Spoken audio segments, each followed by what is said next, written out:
I'm so glad to be part of this group because women are just more democratic. Even when they lead, they listen. I silenced myself. What are you saying about me? If I'm not honest and good to myself, I will speak because that is the only way. Enough is enough. This is Women Emerging. Welcome to this 8th podcast. The expedition starts at the end of this month, at the end of May. Terrifying. The expedition, let me remind you, is to find an approach to leadership that resonates with women so that more women say, if that's leadership, I'm in. I promised you also that by the time we started the expedition, I would have introduced you to all 20 women on the expedition. I can deliver on one side of that promise. You will have met them all by the time we start through these podcasts as we interview and talk to so many of them, and all of them by the end of May.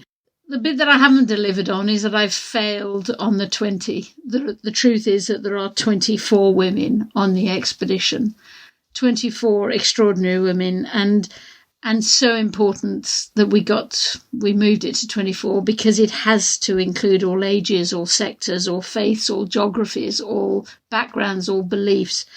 Not all, of course not all, but many, and 24 just felt in the end like the right number, and it's an amazing group. Thank you all for your continuing ideas and feedback. It's enormously motivating as well as incredibly helpful. Thank you for following the expedition, whichever platform you're doing it on, and thank you for listening and subscribing to these podcasts, and thank you for giving us your thoughts. In the old days, I think expeditions probably had followers who just sort of bought a map and put pins on them to figure out where people were. That's not what following is these days, is it? Following is subscribing, getting in here. And then also giving us your thoughts and sending me the messages. They're so important. They're absolutely crucial.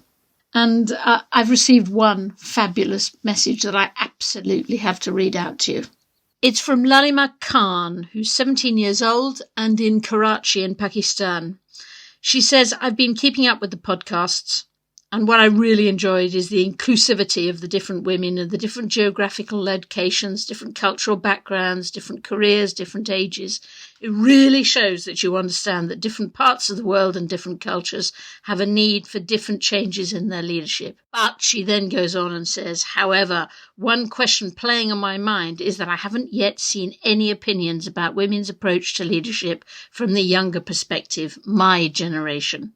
I feel this is important because we, as young women, are going to grow up and we're going to be those future leaders. So I feel that we should have a say in bringing about this unique approach to leadership in women.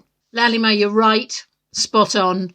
Can we talk as soon as we possibly can? I have a feeling that you are going to enrich the expedition, and I have an idea on how we might do that. This episode is devoted to systems leadership.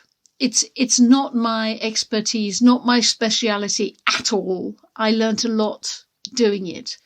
I was taught very, very clearly that leadership is, you know the expression, fish go dead from the head. If you get fish they go dead from the head. And leadership is the same. If you get the right leaders, then an organization, a system, a place works and has a hope of succeeding and thriving. If the head isn't right, then there's a problem.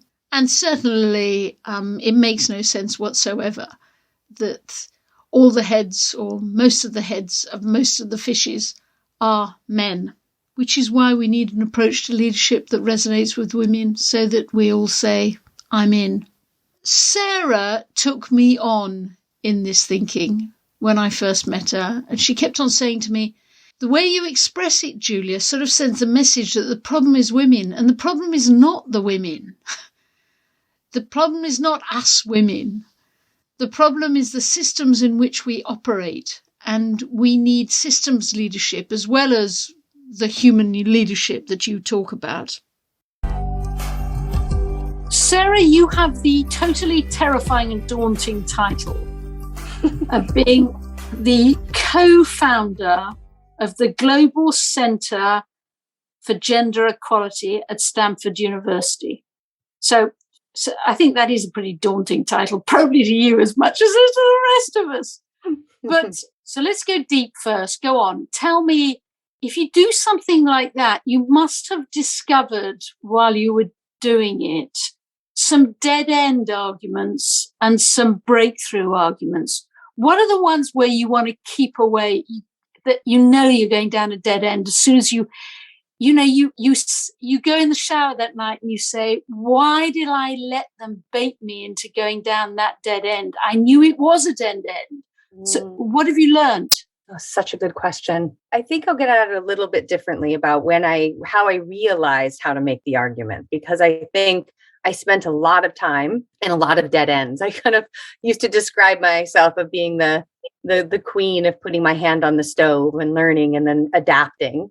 And I would think adaptation is one of the things that's allowed me to continue to not get frustrated and realize that I can learn from the dead ends. But I think I realized really quickly a lot of the dead ends was coming at it initially because of where I came from and working with the Gates Foundation early on. Always the argument started with, show me the data and evidence that it matters. Show me the data and evidence that by addressing the problem at a systems level or taking an approach that's fundamentally coming from an approach of gender equality or women and girls actually leads to better outcomes and other things.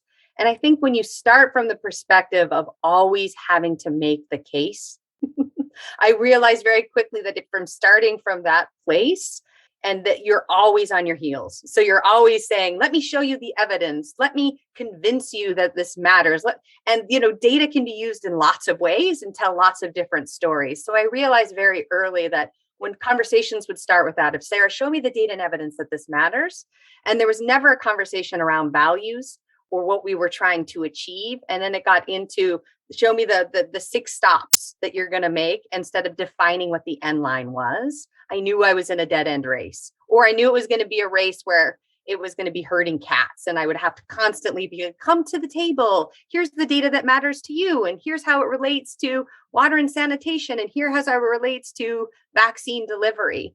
And so I think what I really walked away from that was how do you make it the argument very relevant for the person that you're talking to, and lead with a systems approach of how not only will their outcomes matter for what they are trying to achieve, but show them their challenge or their opportunity in a bigger ecosystem. What's the most irritating, tedious question you always get asked? And what's your best put down answer to it? I think it's show me the case for why this matters. And I think that, I often say back is like, well, this is like, do you need the evidence to go to church? There's also just a values aligned about the world that we want to believe in. So to me is, yes, it's important to have the data and evidence, but this is also values for the world that we want to live in. Absolutely. And that definitely leads into this issue of systems, doesn't it? Because the expedition is so much about leadership, but you can be an extraordinary leader if you're in a system that not only doesn't serve you, it actually counter-serves you. Yep. You said to me right from the beginning of when we met that systems are the big problem. It's not women that are the problem. It's the systems that are the problem. You believe that deeply, don't you? Yes. Why? I mean, because the world wasn't designed for women, let alone women of color, women from different backgrounds, women with different access to education. And the systems are intentionally built to be exclusive, privileged white men. We've been trying to take 99% of the world that has not been designed for and make them fit within this 1%. And that gets into leadership, right? Leadership has been defined by white male leadership models of decision making and et cetera. And so we put women and other, gender diverse individuals of different backgrounds into a system that does not value their contributions or the way in which they show up for leadership. So we've done a lot of this work of empowering leaders, and then we put them back into a system where there is consequences. We've all heard it. She's bossy. She's really aggressive. All of these deeply, deeply gendered words, because the system does not value those things. And so, yes, it's really important to empower and to give people the skills to be able to step into their leadership style. But if we only do that, we're still putting them into a system where they are surviving and not thriving. And so inevitably what you see is high people quitting, giving up, the mental health burden for those individuals that are fundamentally, the system wasn't built to support them.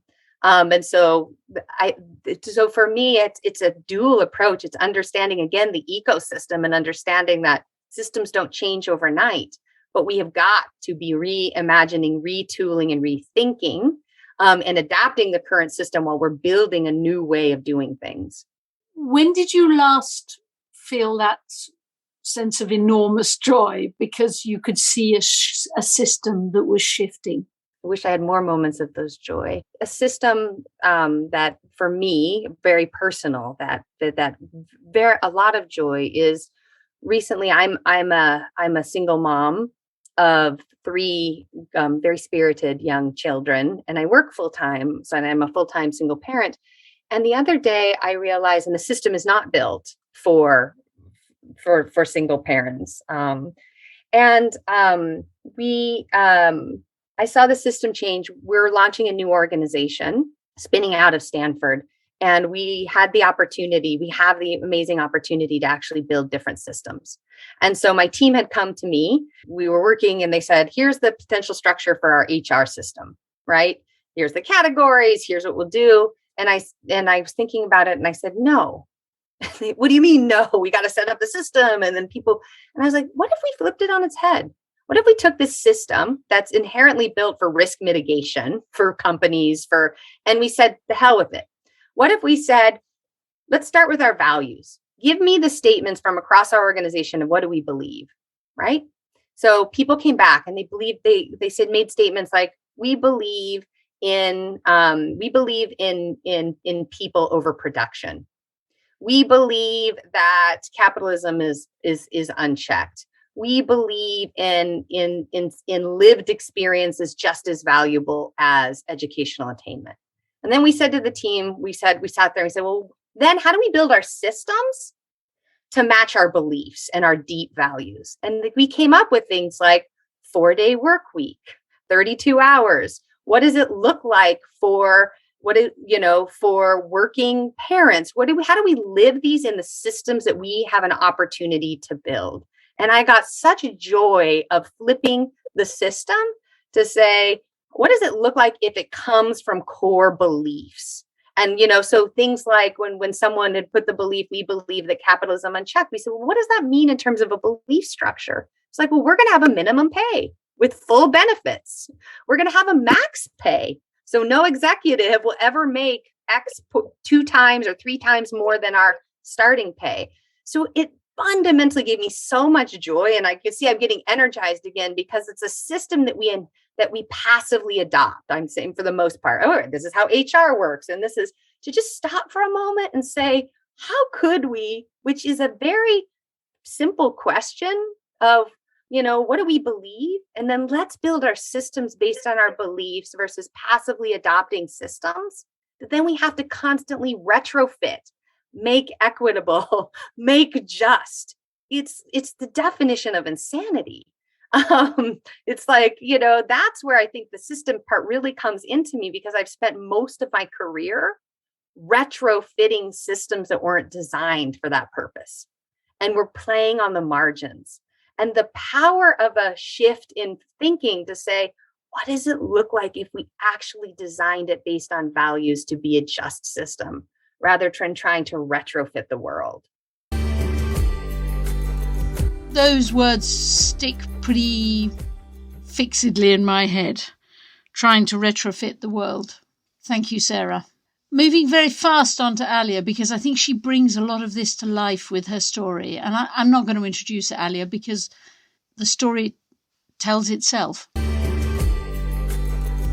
Alia, it was hearing your story over the last few years that really brought to life this expression, it's not about women, it's the systems, and we need systemic solutions to problems.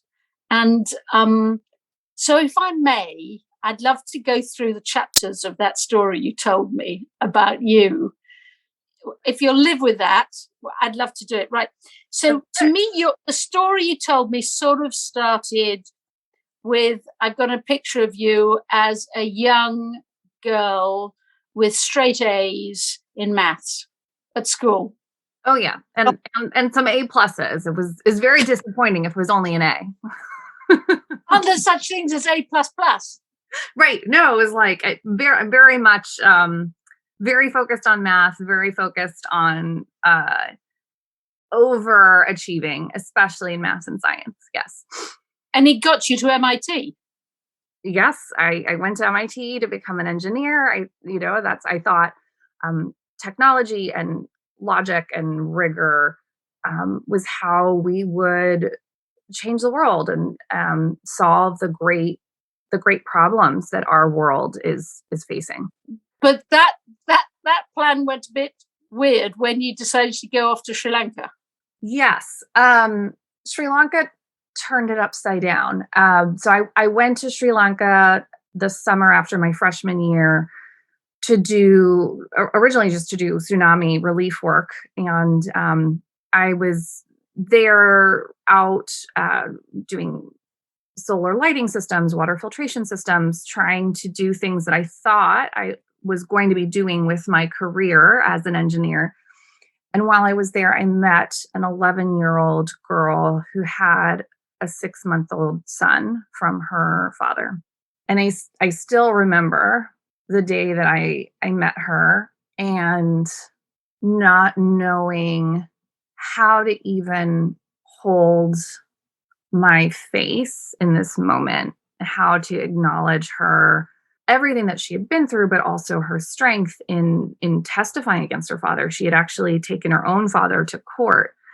And I was so inspired by this young woman who was so small and so brave, and yet up against a system where she wasn't allowed to go to school. She was taken out of her village and raising a child despite being a child herself. And for me, it was the first time I had encountered something that there wasn't a clear science or math or technology solution that could just pick up the pieces of this girl's life and put it back together. And it was much more complicated. It was much more human, and it lit something inside of me that I had never tapped into before, that was much, much deeper, much more vulnerable. And I couldn't turn away from that.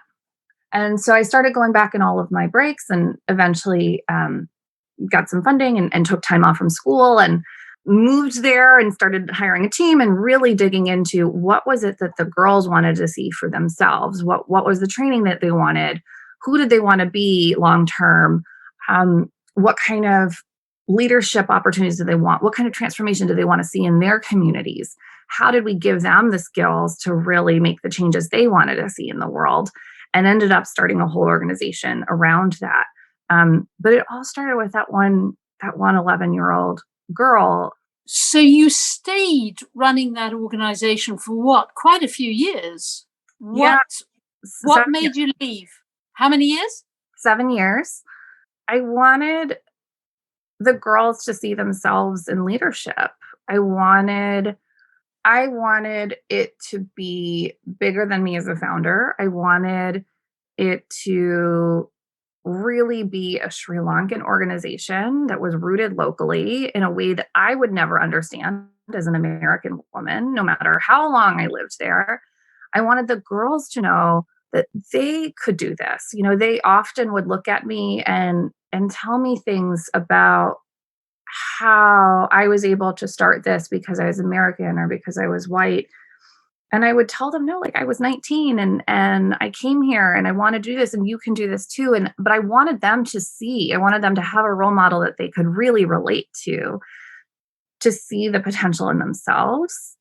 And that required letting go, which was in many ways heartbreaking, but I thought to enact the change that I wanted and for the girls to see the full possibility, that was really important. And so that caused you to come back to the US, and a very extraordinary move, which was to go and work for a global consulting firm. Yes. A well-known global consulting. Yeah. How did that decision happen? And so for me, it was about getting people to take me seriously. And you learned a lot. And I learned a ton. It was like, it was like, I want to get my MBA, but get paid for it. And I also don't want to cut my hair, which people were telling me as a girl to be taken seriously, I had to cut my hair. And I was like, no, there's got to be a better way. And so I was like, let's try this. So I was there for 2.5 years, but a year of that I was, it's called a secondment. I was kind of gifted, like loaned to this businesswoman to support her and her foundation. So I was consulting for about 1.5 years, and then a year of that was working with a woman at her foundation, really on issues around women's leadership. What did you learn then? What I found was that a lot of the academic research that's out there and a lot of the programming that is out there for how women can lead focuses deeply on individual change. Like, what can women do to better fit into a world designed by men? How can we change? How can we fit in? How can we behave differently? How can we take up more space? How can we feel more confident, negotiate better, etc.? And a lot of the conversation around women's leadership is really anchored at what I would call kind of the top of the pyramid, really thinking about within corporate structures, how do we get more women to the top? And like, how do we get more women at least into sort of middle management? And for me, my interest had always been in the ways that women lead very organically in all spheres of life. Like the women who've been totally cast out, the young women who I worked with in Sri Lanka, who literally all of society has turned their back on, and they're willing to stand up in front of their whole village in public court at age 11 with everybody there saying, this is wrong and I don't want my sisters to go through it. That is tremendous leadership. So we move on from that, because that didn't last for a long time. But what was calling you was the Bay Area of California. Yeah. So this whole time when I was doing my consulting chapter and working at this foundation, I was in the Bay Area. And what I saw was there was a group of mostly young women, some young men, who were being trafficked for sex right here in the United States. The Bay Area is a large hub of sex trafficking. And at the time, some of this legislation has changed, but at the time we were incarcerating children for prostitution. And I had, for years with my work in Sri Lanka, been talking about the ways in which the girls I'd worked with there had to leave society for their protection. Like they would move into these shelters. The whole village was upset with them. And as I was looking around at what was happening here, I was starting to see this parallel where kids who were being repeatedly raped every night, instead of being offered services and healing and support, which, by the way, has started to change here in California, this was a little while ago, were being locked up and penalized for the trauma that they had been through.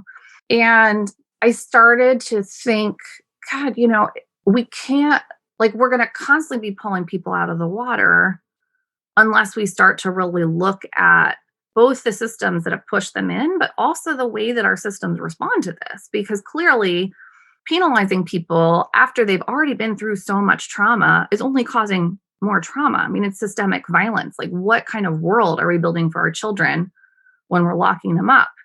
And this is right in the place that I used to fundraise for children in Sri Lanka, and they were outraged that we were locking children up in Sri Lanka, but we're locking them up right here. And so I left my job and spent a year just learning, just walking around and talking to youth on the street, talking to providers.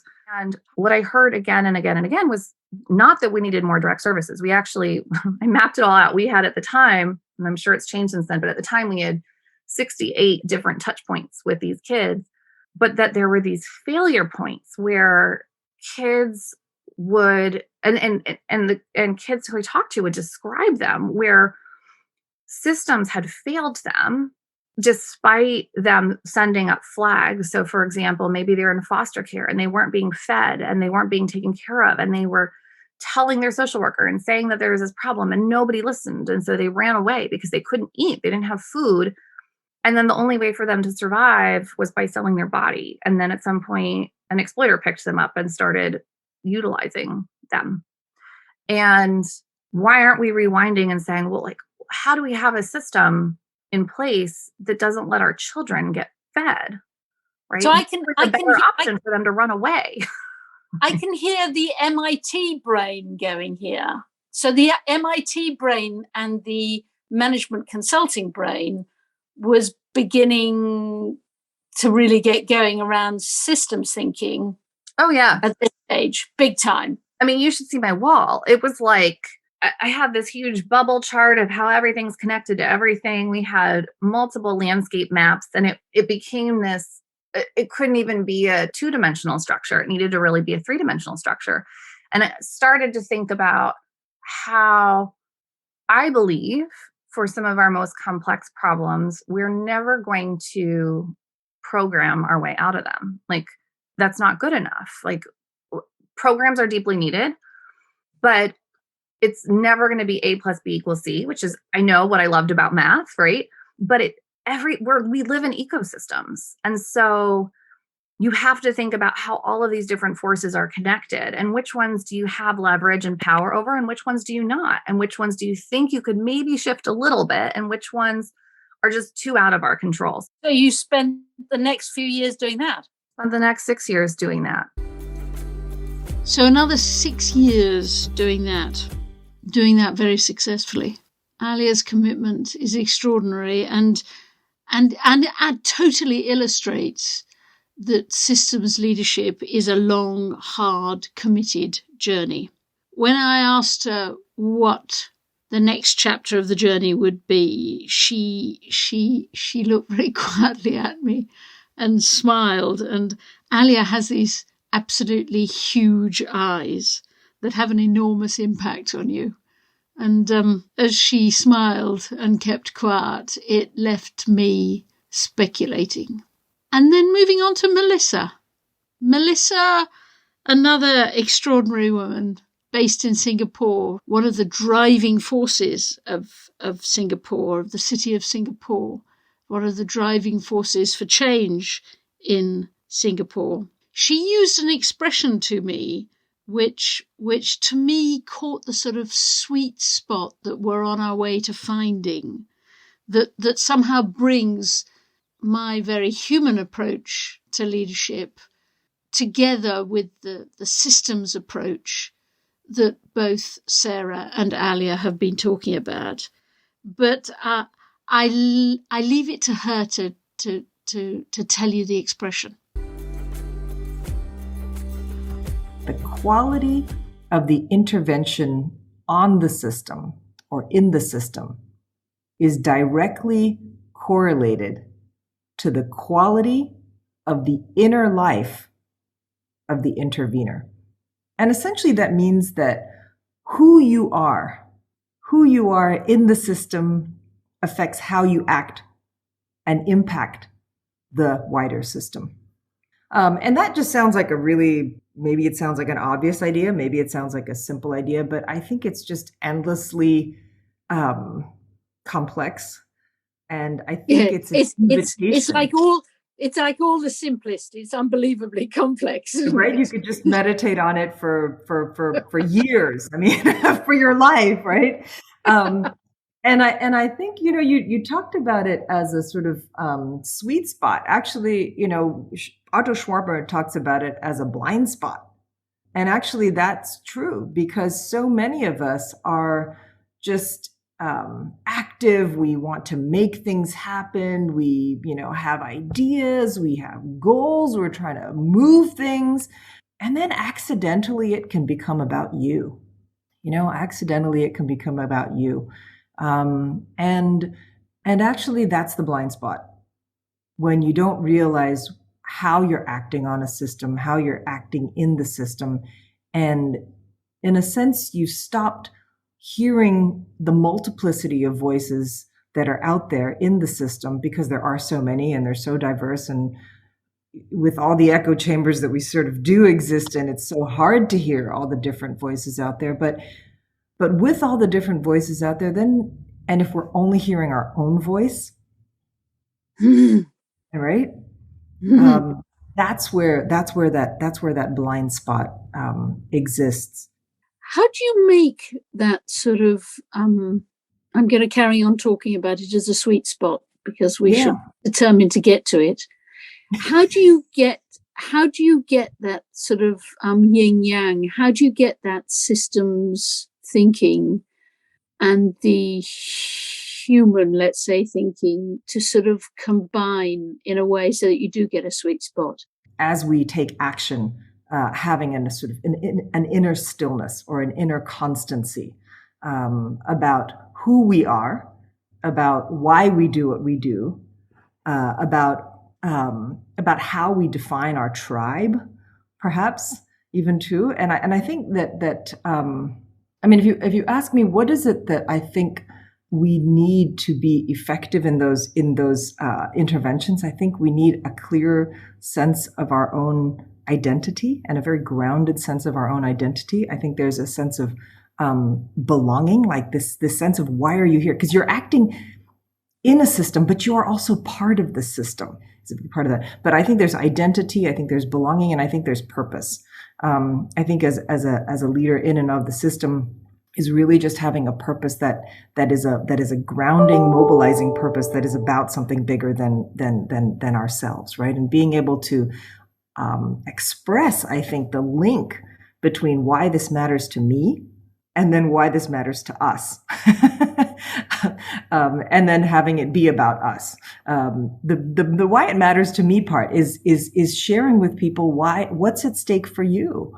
That this isn't just like a little hobby horse or soapbox, that you happen to be on, but there's something that's meaningful for you. And I think if you think about a lot of women leaders in a lot of ways, they come to a public issue because of a private challenge, or whether it's the mothers against drunk driving, or whether it's even issues around harassment and so forth. I mean, those are because we have personal experiences that says I cannot let my private pain just end there. I need to make it a collective dream. Stopping it, ending it, creating a different future for it actually is the point, right? So it's connecting that personal to the broader public and political, I suppose, on some level too. That is so key. So that's really interesting. So it's got to have me, but it's got to have us, and then it has to be about us, not me. Yeah, that's right. That's right.